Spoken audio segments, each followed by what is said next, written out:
Good evening everyone, welcome back to my channel. কেমন আছো সবাই? আজকে সন্ধ্যাবেলা থেকে ব্লগটা স্টার্ট করলাম। এখানে দেখো পাপা আলপনা দিচ্ছে। বাড়ির প্রত্যেকটা মেয়ে আলপনা দেয়, বাট সত্যি কথা বলতে আমি আলপনা দিতে একদমই পারি না। পেন্টিং, আঁকা, এইসব যে ব্যাপারগুলো, এটা আমার দ্বারা মোটেই ভালো হয় না। পাপা খুব ভালো আঁকতে পারে। তো এখানে পাপা বসে বসে আলপনা দিচ্ছিল। প্রত্যেক বছরই পাপাই দেয় আলপনা। আর এবার ডিজাইনটা ভাবলো একটু অন্যরকম করবে, সিম্পলের মধ্যেই কিছু এবছর। তো দেখো এখানে পাপার আলপনা দেওয়া অলমোস্ট কমপ্লিট হয়ে গেছে। পাপা এখানে আর একটু ঠাকুরের পায়েরও মানে এঁকেছিল, সেটা আমি বললাম আর আঁকতে হবে না, ওটা মুছে দাও। দেখো এখানে ঠাকুরের কাছে সাজানোর জন্যই ছোট ছোট জিনিসগুলো নিয়ে চলে এসেছি।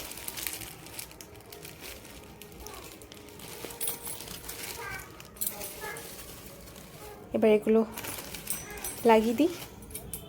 গুড মর্নিং এভরিওয়ান, সকলকে জানাই শুভ সরস্বতী পুজো। সরস্বতী পুজো মানেই হচ্ছে ইয়েলো। তো এখানে আমি আমার নতুন ড্রেস হলুদ কালারের আর সোনার পাঞ্জাবি বের করে নিয়েছি। শাড়ি পরার ইচ্ছে ছিল, বাট ওটা পরতে পারিনি। আচ্ছা, এই বছর দুদিন পুজো পড়েছিল, রবিবার দিন আর সোমবার দিন। তোমরা কোন দিন পুজো করেছো আমাকে জানিও। আমাদের বাড়িতে ছিল সোমবার দিন পুজো, আর সোমবার দিন একটু সকাল সকাল পুজো ছিল, এই জন্য আর আমি শাড়ি পরতে পারিনি। তো দেখো এখানে পাপা সকালবেলায় ঠাকুরের সব ফল, মিষ্টি, ফুল, যা যা পুজোর আর কি লাগে সেই সমস্ত জিনিস নিয়ে চলে এসছে। সরস্বতী পুজোর দিন আমাদের ঘরে রান্না পুজোও থাকে। তো মা সমস্ত রান্নার জোগাড় করতে ব্যস্ত ছিল, তো পুজোর সমস্ত জোগাড় যন্ত্র আমিই করেছিলাম। এখানে এই ফল টল গোছানো, তারপর সমস্ত জিনিস দিয়ে সাজিয়ে আমি এখানে দিয়ে দিয়েছিলাম ঠাকুরের কাছে। কিছুক্ষণের মধ্যেই পুজো হয়ে যেত। তো এখানে আমি যতটুখানি পেরেছি আমার মতো করে এখানে গুছিয়ে নিয়েছি।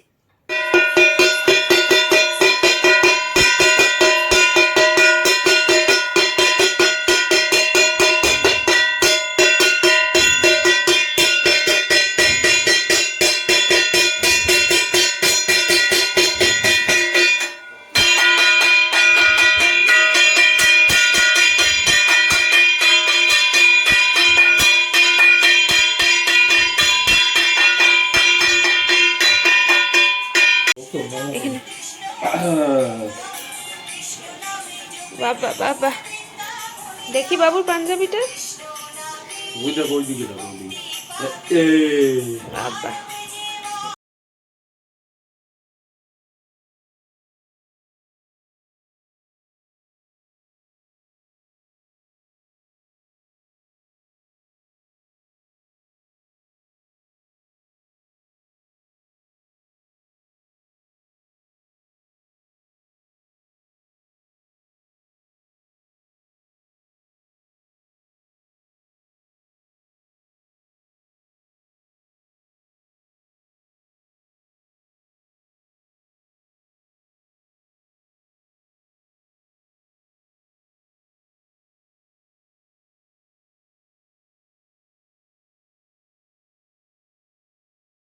দেখি কি ঠাকুরকে কি করে নমো করে দেখাও তো। নমো নমো ঠাকুর, নমো নমো করো। ঠাকুরকে নমো নমো করো তো, করো। নমো নমো করে দাও, নমো নমো করে দাও। ঠাকুরকে নমো নমো করো বাবু। দেখাচ্ছ না তুমি নমো নমো করে।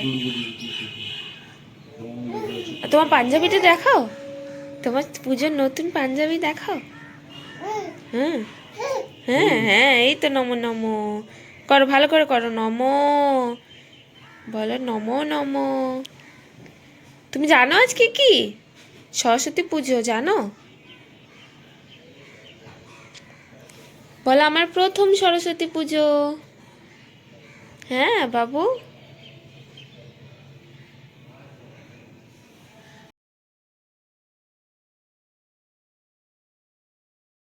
হ্যাঁ,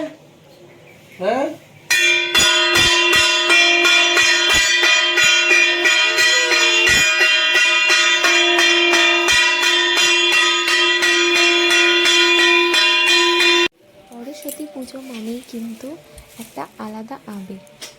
সরস্বতী পুজোর আগের দিন সারা রাত ঘুম আসতো না, ভাবতাম কখন সকাল হবে, কারণ সকাল হলেই একদম ঘুম থেকে উঠে মা কাঁচা হলুদ বেটে রাখতো, সেটা গায়ে মেখে তারপর স্নান করে পুজো কমপ্লিট করেই মাকে বলা যে মা শাড়ি পরিয়ে দাও, কারণ শাড়ি পরে স্কুলে যেতে হবে। স্কুলে সব বন্ধুরা শাড়ি পরে এসে সেই আলাদাই আনন্দ। যদি স্কুলে পড়তাম তখন মনে হতো যে যারা কলেজে যায় তাদের মনে হয় বেশি আনন্দ হয়, কারণ একটু বড় হয়ে যায়, সব জায়গায় ঘুরতে পারে, কারোর পারমিশন লাগে না। কিন্তু যখন কলেজে উঠলাম তখন বুঝতে পারলাম যে স্কুল লাইফের মজাটাই আলাদা ছিল।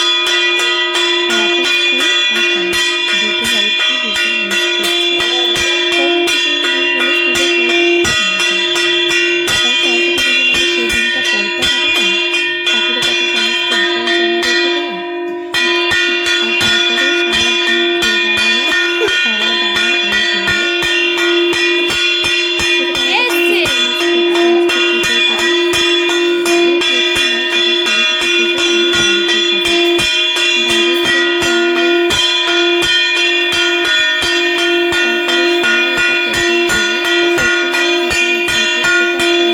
এটা একটা অন্যরকম অনুভূতি। এখন নিজের থেকেও বেশি ওকে নিয়ে ভাবা হয় যে ও কী পরবে।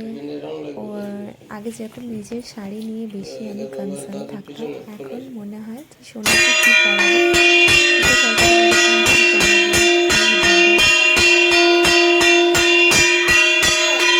কী পরাবো, কী দেবো।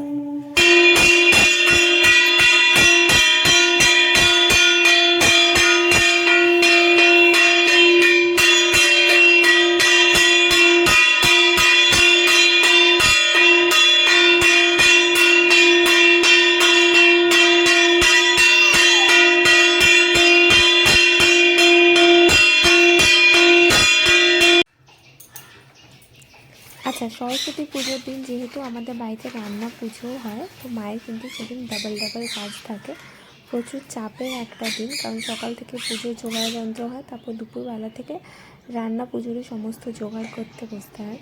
তো যখন আমি স্কুলে পড়তাম তখন মায়ের কিন্তু ভীষণ হেডেক হয়ে যেত, কারণ তখন তো খুব ছোট ছিলাম, তো মাকে শাড়ি পরিয়ে দিতে হতো। তো পুজো হয়ে যাওয়ার পরই মাকে বলতাম তাড়াতাড়ি শাড়ি পরিয়ে দাও, আলতা পরিয়ে দাও। মা কিন্তু বেশ রেগে যেত যে এত কিছু কিন্তু আমি করতে পারবো না, কারণ আমাকে একা হাতে সব সামলাতে হয়। তো এখন মা হওয়ার পর বুঝতে পারছি যে নিজের বাচ্চাকে নিয়ে কিন্তু প্রচুর টেনশন থাকে। তো এখানে আমাদের পুজো করা কমপ্লিট হয়ে গেছিলো, তারপরে এখানে সবাই একে একে এসে ঠাকুরের কাছে ফুল দিচ্ছিল। এই বছর তো সোনা খুব ছোট, তো আমার শাড়ি পরে কোথাও বেরোনো হয়নি। ইচ্ছে আছে নেক্সট ইয়ার আবার ভালোভাবে সেজে গুজে শাড়ি পরে সোনাকে নিয়ে ঘুরতে বেরোবো একসাথে। তো এখানে দেখো আমি আমার ড্রেস চেঞ্জ করে নিয়েছি, মানে এবার যাব হচ্ছে মাকে একটু হেল্প করতে, দেখি যে মা কি করছে। এখানে পুজো দেওয়া তো হয়ে গেছে, আজকে আমাদের আরও অনেক কাজ আছে, মানে মেনলি মায়ের কাজ আর কি। সেটা হচ্ছে আজকে রান্না, আমাদের বাড়িতে আজকে রান্না পুজো আছে, মানে শিল ষষ্ঠী পুজো। আজকে প্রচুর রকমের রান্না বান্না মাকে করতে হয়, আজকে রান্না হবে, কালকে এটা খাওয়া হবে। এখানে দেখি মা কী কী করছে, মাকে একটু দিচ্ছি। এখানে বেগুন ভাজা হচ্ছে, এখানে আমি মাকে একটু হেল্প করে দেবো। আর এদিকে কী হবে, এঁচড় এঁচড় হবে, এদিকে আলু ভাজা, শিম ভাজা, মাছ আছে, এখানে সমস্ত মাছ আছে, রুই মাছ আছে, চিংড়ি মাছ আছে, বাটা মাছ আছে, আর ট্যাংরা মাছ আছে। ও এখানে অনেক রকমের আজকে আইটেম হবে, মায়ের প্রচুর কাজ আছে। চলো এখন একটু এগুলো কাটাকুটি করতে মাকে হেল্প করি, তারপর তোমাদের সাথে এবার একটু পরে দেখা হবে। আচ্ছা, এদিকে সমস্ত তরকারিপত্র কাটা হয়ে গেছে, এটা সব রকম মিক্স, এখানে মনে হয় প্রায় 9 রকমের সবজি আছে, এটা হবে। এখানে আছে লাল শাক, এখানে মাছও আছে,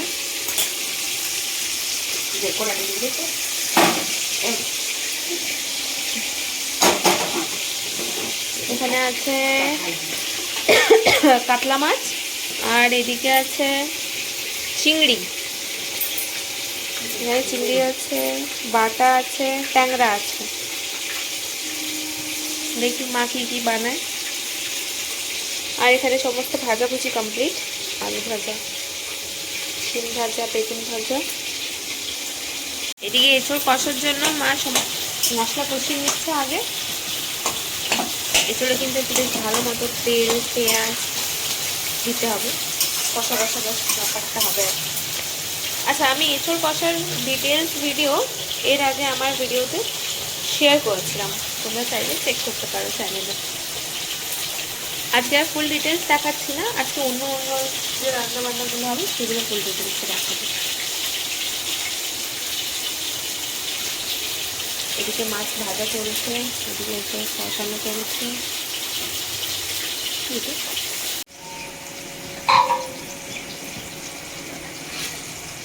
এদিকে এঁচড়ের জন্য মশলা কষানো একদম রেডি, খুব সুন্দর।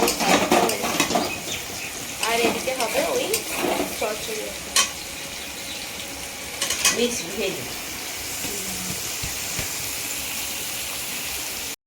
এখানে তো মায়ের মাছ ভাজা চলছে, আর এদিকে যে তরকারিগুলো হয়ে গেছে সেগুলো তোমাদের দেখা। এখানে লাল শাক ভাজা হচ্ছে, আর ওখানে মনে হয় মাছ হয়ে গেছে এক রকমের, সেটা হচ্ছে এখানে এঁচড় কষা হয়ে গেছে। আর এদিকে হচ্ছে ওই যে মিক্স ভেজ বা চচ্চড়ি টাইপের যেটা ছিল সেটাও রান্না হয়ে গেছে। আচ্ছা, সরস্বতী পুজোয় তোমরা কীভাবে কাটলে আমাকে কিন্তু কমেন্টে জানিও, আমার খুব ভালো লাগবে যদি তোমরা আমাকে বলো। কাটা মাছ ভাজা চলছে, আর এখানে হবে ট্যাংরা মাছ।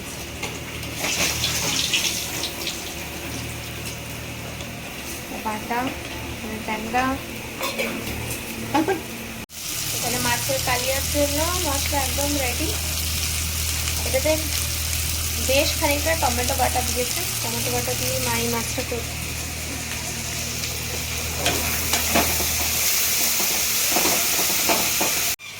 আচ্ছা, এখানে মায়ের ভুনা চিংড়িও রেডি। এটা বেসিক্যালি মা পেঁয়াজ মানে বেরেস্তা ভেজে তারপর বানায়। মাছ যখন এটা বানাচ্ছিল তখন আমি খেতে বসে গেছিলাম, এই জন্য আমার তোমাদের সাথে রেসিপি শেয়ার করা। চলো, আজকের মতো ব্লগটা এখানেই শেষ করছি। আমার ভিডিও যদি তোমাদের ভালো লাগে তাহলে একটা লাইক আর আমার চ্যানেলটাকে সাবস্ক্রাইব করতে একদম ভুলবে না। চলো এখন আসি, টাটা।